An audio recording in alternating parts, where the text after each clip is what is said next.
In this little video, we are going to talk about determinants of matrices. The determinant of a matrix is a special number associated with a matrix that tells us some important information about the coefficients of a system, if that matrix is representing a system, or it also corresponds with transformations of vector space. So determinants are something important that we need to know about. We actually need to be able to find them in order to find inverses, which allow us to do some other cool stuff with matrices.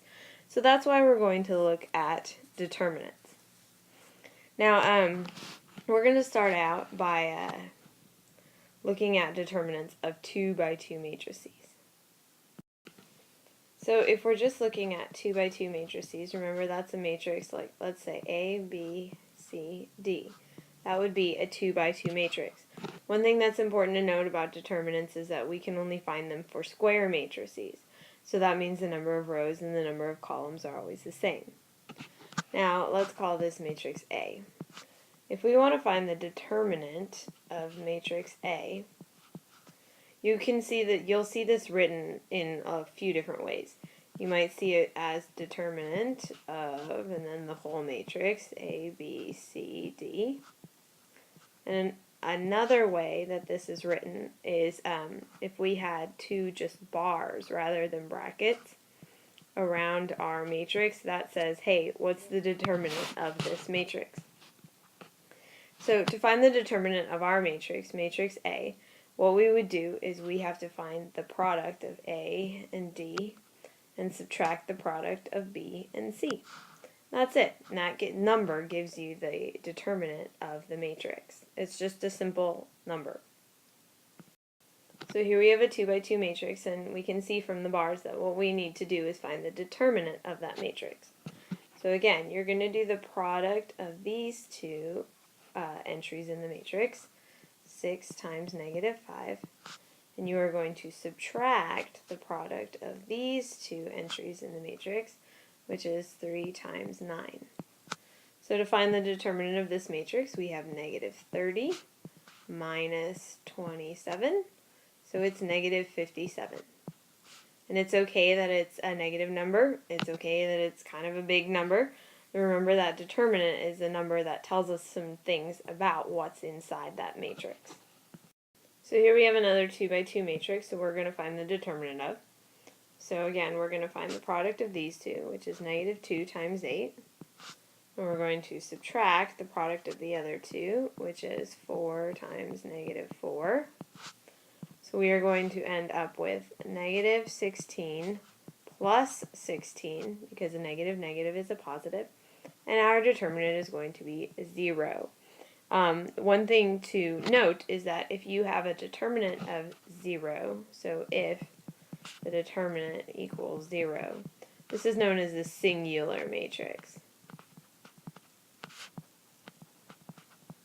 This is going to be important when we do some things with matrices later on.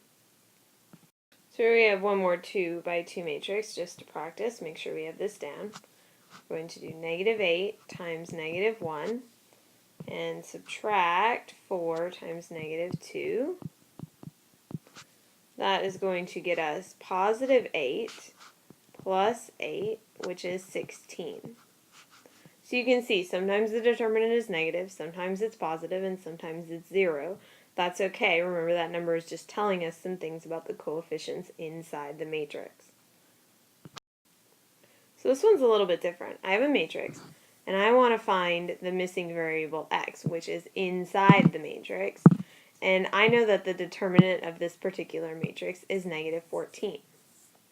Now, remember, we know how to find the determinant of the matrix. We're going to multiply these two entries, -2 times x plus 1, and we're going to subtract the product of those two entries, -3 times 2x minus 4. And that's how we would find the determinant of it. But we already know what the determinant is. We know the determinant equals -14. So basically, we just set up a linear equation that we can go ahead and solve. So we're going to start out by distributing.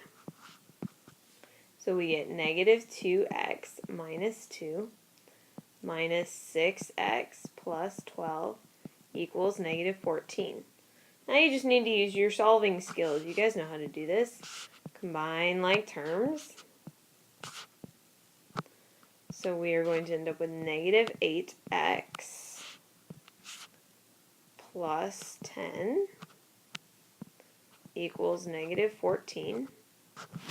Now we just need to go ahead and solve. So I'm going to start out by taking care of that 10. So we end up with negative 8x equals negative 24. Divide both sides by negative 8. And we get x equals 3. So we were able to use the determinant in order to find out what those numbers inside the matrix actually were. We could find and solve for that variable just by knowing what we knew about determinants. So we looked at finding determinants of 2 by 2 matrices, and they're pretty not too bad. We can also find determinants of other matrices, other square matrices that are bigger. So we're going to look at finding determinants of 3 by 3 matrices. So I'm going to start out by making a 3 by 3 matrix. A, B, C, D, E, F, G, H, K. Now I want to find the determinant of this matrix. The reason I use K is because I and J both mean something when we're talking about imaginary numbers and vectors, and so we don't like to use those letters as variables. Alright, so the very first step that you need to do, because we're going to be considering diagonals, for you to actually see all of the diagonals in this matrix, I'm going to rewrite the first two columns next to my matrix. Just the first two columns. Now we can kind of see our diagonals a little bit better. And just like with our 2 by 2 matrix, I'm going to start out with these diagonals that are going from left to right. And you can see here that we have 3 of those. So we need to find those products of those diagonals. And we're going to kind of put them together. So we're going to start with A, E, K. We'll find that number. And we have B, F, G. And we have C, D, H. So those are our first diagonals, so that's our first term when we're finding our determinant of the 3 by 3 matrix. We also need to go the other way, just like with 2 by 2 matrices, and subtract that. So now let's look at those diagonals.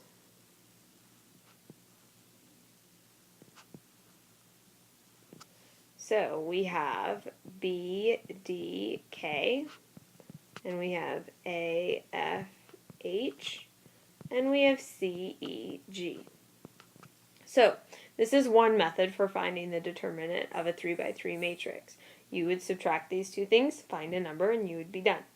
There's another method as well, and I actually used it a lot more than this method in college, and I'll talk a little bit more about that method later on after we get this one down.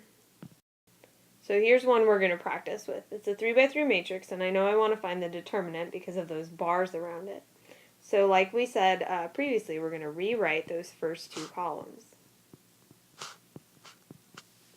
Then we're going to look and find the products of those diagonals. So the first one is 0, 4, and negative 1. So 0 times 4 times negative 1 is just 0, so the first part is 0. Then the next diagonal is negative 4 times 3 times 1. That's going to get us negative 12.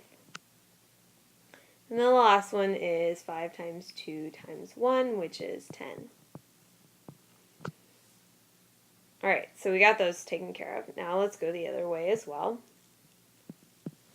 I'm going to start out with 4, negative 1, and 2. So when we find that product, we end up with 8.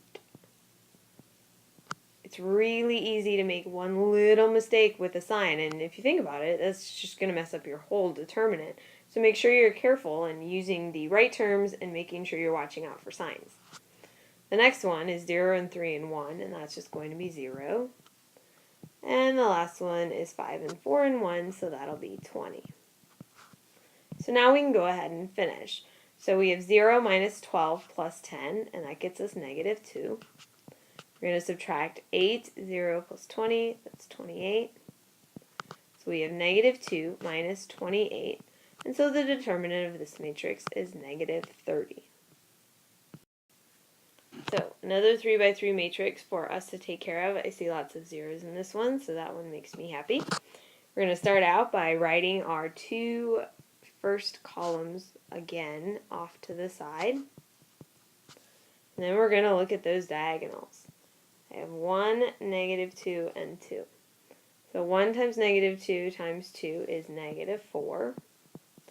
And then I have 0, 0, and 1. 0 times 0 times 1 is just 0. Then we have -1 times 5 times 6, which is -30. So that's our first step. Now we'll look at those other diagonals and we'll subtract those. So we have 0, 5, and 2, and that's just 0. 6 and 0 and 1, and that's another 0. 1 and -2 and -1, and that is a +2. So now we're ready to go ahead and just put these two things together. -4 plus 0 minus 30 is -34. And we are going to be subtracting 0 plus 0 plus 2, which is 2, and get -36. Alright, one last one to look at. I swear this is the last one. But just like all the other algebraic stuff, practice makes perfect. So we're going to rewrite those first two columns. And then we are going to find some products of diagonals. So 5, 2, and 4. 6, 0, and 2, and -1, -3, and -3. Alright, 5, 2 times 4, that's going to be 5 times 2, which is 10, times 4, which is 40. 6, 0, and 2 is just 0. -1 times -3 is +3, times another -3 is -9. Now we have to look at those other diagonals. So we have 6, -3, and 4, -3, 0, and 5, and 2, 2, and -1. So 6 times -3 is -18, and -18 times 4 is -72. And we have 5, 0, and -3, and that's just 0. And then we have -1, 2, and 2, so that'll be -4. Now we can go ahead and put these together. 40 plus 0 minus 9 is 31. Minus -72 minus 4, which is -76. So we'll end up with 31 plus 76, which is going to get us 107. Again, those determinant numbers, sometimes they're positive, sometimes they're negative, sometimes they're 0, and you have a singular matrix. But again, it's just telling us stuff about the entries inside that matrix. Now I told you earlier, I said I'm going to show you one way to do 3x3 matrices to find the determinant of them. But there is another method that's called the expand across method.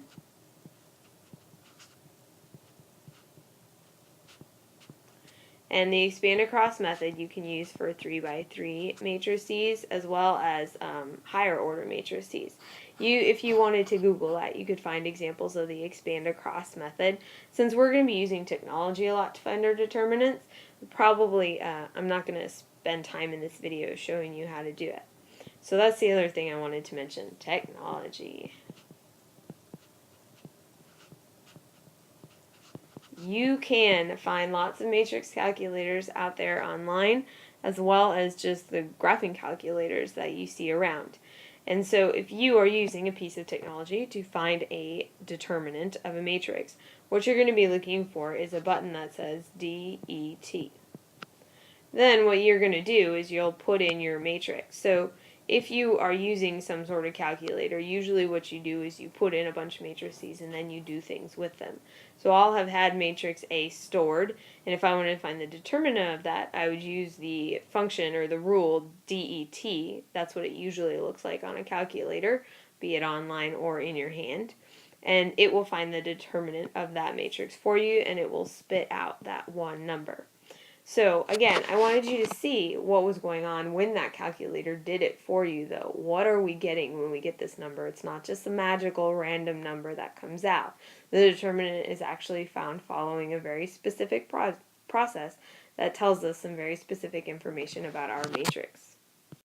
So to do our recap, our determinant is just a number, and it's a number that tells us some special things about the entries in our matrix. It's especially important when you're looking at matrices that are representing vectors. You can find the determinant of square matrices.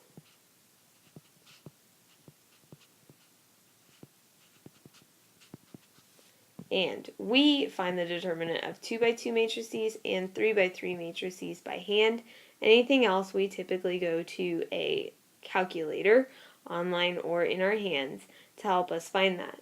Remember, when you're doing a determinant on a calculator, what you're going to look for is DET, and then you'll input the matrix you want to find the determinant of inside that, and it will spit it out for you and do all those calculations for you. So, this is the determinant. There's going to be another video right after this one talking about inverses. And the reason we need the determinant is because we need the determinant in order to find the inverse of a matrix, which we are going to need to do more things as well, which is why we needed to learn about determinants in the first place.